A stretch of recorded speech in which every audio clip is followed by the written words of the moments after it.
El cuerpo humano necesita ingerir alimentos de manera balanceada para funcionar a su máxima capacidad. Sin embargo, al llegar a los extremos y consumir mucho alimento o incluso dejar de consumirlo, se entra en un trastorno de alimentación que puede dañar al cuerpo humano y causar inclusive la muerte. El doctor Francisco Rodríguez Lara nos explica más a detalle qué son los trastornos de alimentación. Bueno, los trastornos de la conducta alimentaria son los más frecuentes: la anorexia nerviosa, la bulimia nerviosa, el trastorno por atracón y el vomiting, que aunque no está clasificado el vomiting en el Manual Diagnóstico y Estadístico de Trastornos Mentales, es una clasificación puesta por Giorgio Nardone con un protocolo específico de tratamiento.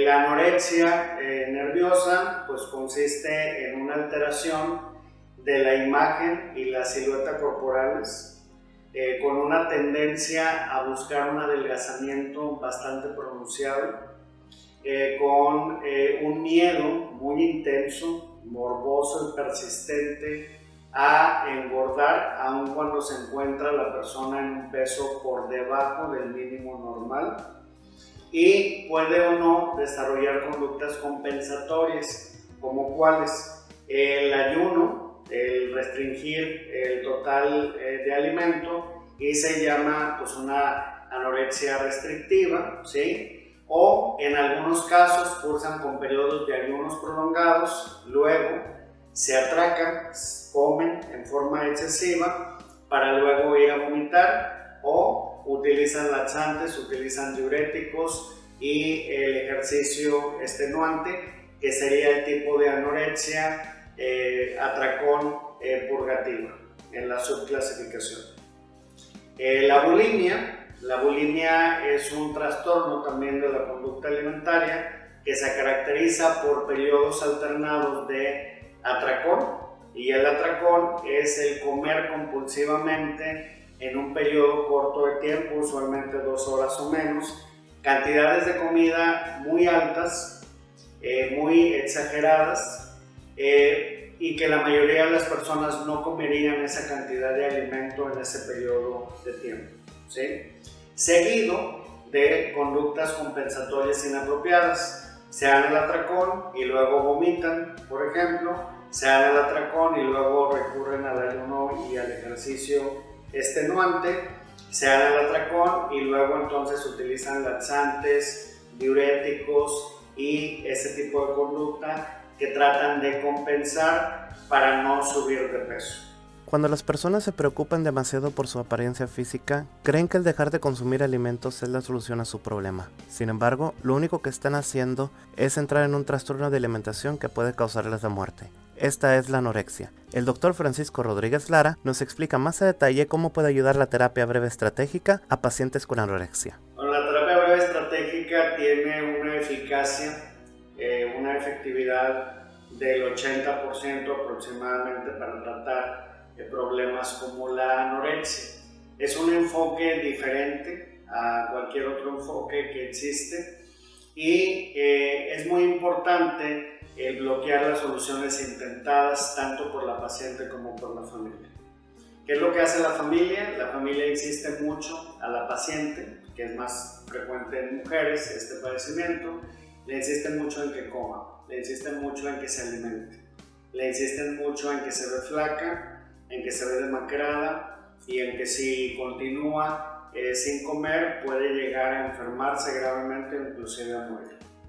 Esto no ayuda en nada a los pacientes. Las pacientes no empiezan a comer porque la familia se preocupe y les insiste en que coman.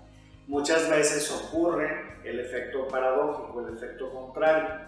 Entre más la familia les insiste en que se deben de alimentar, la paciente empieza a sentirse poco entendida, la paciente trae mucho miedo de engordar y trae obsesiones en su mente que le dicen que cualquier cosa que consuma de alimento los va a llevar a convertirse en alguien gordo con sobrepeso, a lo cual le tienen mucho temor. Entonces, cuando la familia insiste en que se debe de alimentar, viene coraje, viene frustración y viene un sentimiento crónico de que no se les está entendiendo en profundidad. Entonces, la terapia breve estratégica también busca bloquear esas soluciones que han intentado persistentemente la familia, ¿sí?, para que la paciente coma. Y entonces se busca desfocalizar precisamente el consumo alimenticio como una manera de que la paciente también no se torne más ansiosa sobre el tema relacionado con la comida, que ya tiene una obsesión sobre ese tema.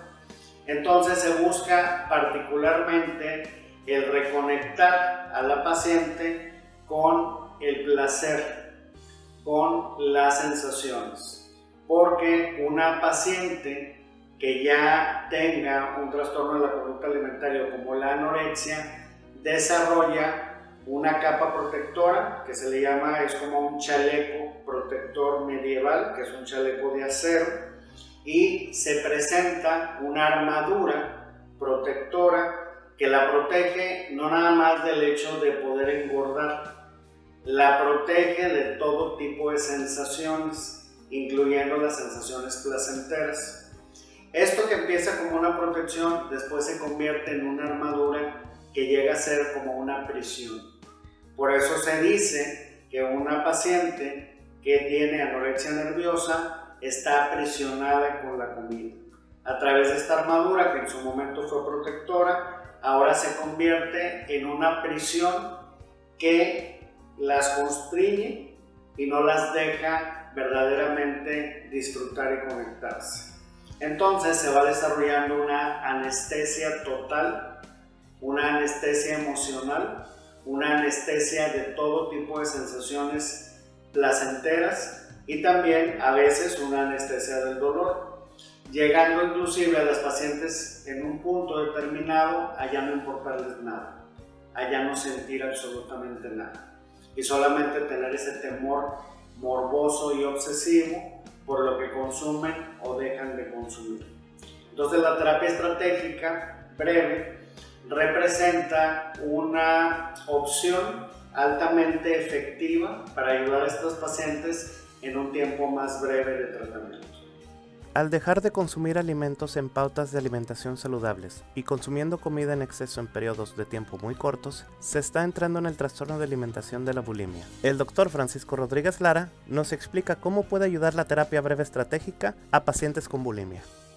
Bueno, la bulimia hay cierta clasificación internacional y hay una clasificación de acuerdo a la terapia breve estratégica.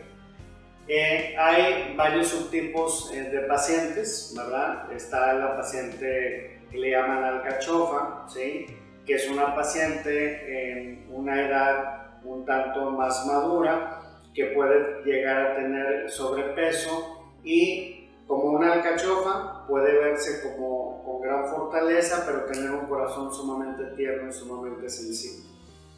Y a veces empieza a desarrollar comilonas o atracones en periodos determinados de su vida, como cuando los hijos se van de la casa y está el síndrome del nido vacío y se siente descuidada por parte, por ejemplo, de su esposo y desarrolla entonces los atracones, desarrolla esta conducta que es una forma de aliviar como una especie de vacío emocional.